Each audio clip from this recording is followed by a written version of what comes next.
ولك فاول، ولك فاول فاول فاول يا حكم، فاول لما بدي هدف غير صحيح. بدكم تاخذوا الدوري لبرشلونة بأي وقت. إذا ما أقسم بالله أقول لك والله ما بيستاهل. لعيبة عمليات وحسبي الله فيكم.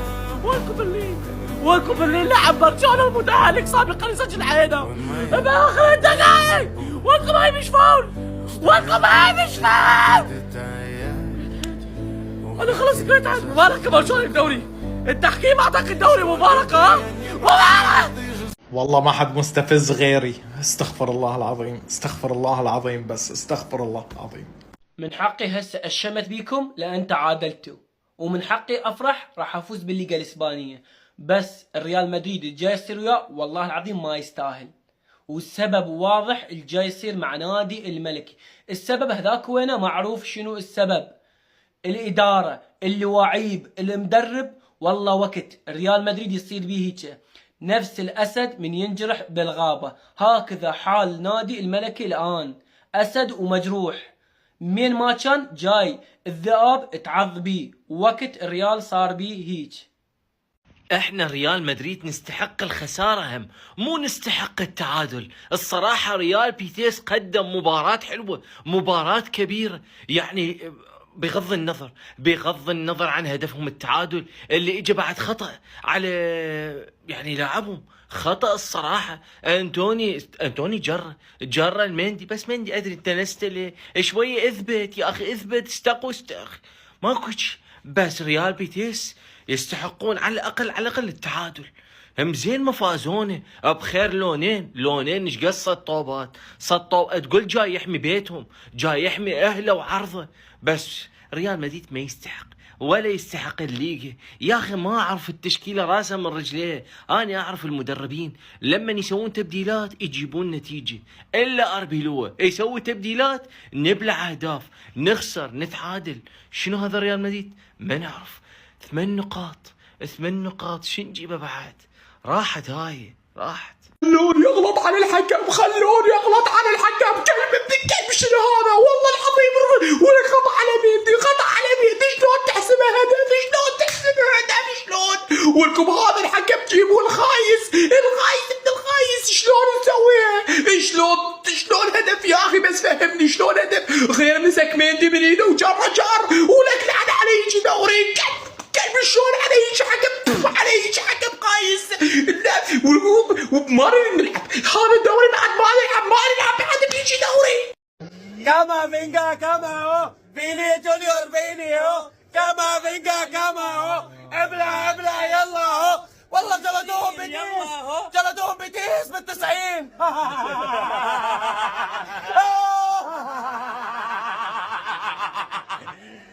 ولك 20 ثانية ما قدرتوا تضوني يا ولاد الحرام. 20 ثانية ما تضوني حتى نفوز على ريال بيتيس ونقرب الصدارة. روح على الدوري. يلا روح عنه. يلا انا روح عنه. ضربة جزاء يا عم، انت عبيط.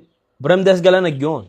الصورة واضحة قدامك، ضربة جزاء صحيحة لريال بيتيس على ريال مدريد، وابراهيم دياز وانت شايف قدامك كده وكده. ومع الحكم مين؟ سوتو جرادو، مع انه نفس الحكم كان في الفار في مباراة ريال مدريد ومانشستر سيتي، وطلب الحكم الرئيسي انه يستدعيه عشان يبص عليه وحسبها ضربة جزاء على برناردو سيلفا. بس طالما الكرة لريال مدريد او على ريال مدريد تفرق، يعني في حالة ان الكرة لريال مدريد تتحسب ضربة جزاء، على ريال مدريد لا ما تحسبش ضربة جزاء طبعا. ريال مدريد يسقط مجددا، وهذه المرة أمام ريال بيتيس. في آخر لحظات المباراة بيتيس يتمكن من تسجيل هدف التعادل، وهذه هي فرصة برشلونة في حال انتصر في مباراته غدا أمام نادي ختافي. سيوسع الفارق بينه وبين ريال مدريد إلى 11 نقطة بنسبة 99%. اللقب لبرشلونة. هارد لك لجمهور ريال مدريد، وألف مبروك لجمهور بيتيس، لأنه نقطة ثمينة للغاية. تحياتي لكم. مين رايح نادي ريال مدريد؟ بتمنى انه حدا يجاوبني على هذا السؤال. ما بنستاهل ان ناديهم لاعبين هذول اشباه لاعبين. والله من مشجع لنادي برشلونة ما في ولا لاعب فيهم الا من رحم ربي بيستاهل يلبس خميس شعار نادي ريال مدريد. بعد تعثر نادي ريال مدريد بنقدر نحكي يا جماهير نادي برشلونة رسميا الف مبروك بطولة الدوري الاسباني. هارد لك لجماهير نادي ريال مدريد ومن كل اعماق قلبي. العدالة الالهية في الدقيقة 94 في ملعب الفيا مارين عمل تعالى هيكتور بالريم. ده انت غريب مضحك، بالحلال مش نافع بالحرام مش نافع، والحرام ما بيدومش. خد بالك الحرام ما بيدومش. مندي ده ولا قطاع طرق. والله تسلم يا غريم، هتخليني بكره العب قدام ختافي براحتي، لان انا لو كسبت بكره الفرق هيبقى 11 بونت، لو خسرت بكره الفرق هيبقى 8 بونت. انا بحبك يا غريمي والله. اكو سيناريو ما صار بينا هذا الموسم، اكو نوع من العذاب ما صار بينا هذا الموسم. شنو جاي يصير بينا؟ اكو نوع من المذله ما صارت بينا هذا الموسم. خل اقعد. شنو ما صار بينا؟ شنو جاي يصير بريال مدريد؟ ترى كلش طبيعي فريق يكون سيء ويرجع دفاع وياخذ الثلاث نقاط، كلش طبيعي. بس لا، ويا ريال مدريد لازم يصير هذا السيناريو النجس اللي يجيب لك المرض واللي يخليك مكتئب ولعبانه نفسك فوق اللي جاي يصير بيك من كوارث بهذا الموسم. ما اقول الا لا حول ولا قوه الا بالله العلي العظيم. الفاتحه على روح ريال مدريد. كرمال الله، كرمال الله، خلاص يا ناس تعبت، يا ناس ما بقى اتحمل والله العظيم ورب الكعبي، ما بقى عندي الطاقة ولا الامكانية ولا الشغف ولا اي شيء لاني اتابع يا عالم.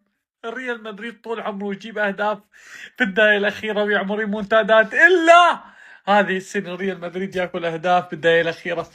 يا اخوان امام ريال بيتيس لونين نجم المباراة يا ناس نجمنا لونين اليوم قام بتصديات ديبو كورتوا، ليس من الممكن ان يصد. انا تعبت من ريال مدريد، تعبت وما عرفان عمين الحق والله العظيم. اي احيان اقول فينيسيوس جونيور السبب، ثاني مرة اقول مبابي، ثالث مرة اقول مدرب، رابع مرة اقول ادارة. حاسس فيني المشكلة، انا المشكلة بي يا ناس تعبنا. يا الله راسي. السلام عليكم.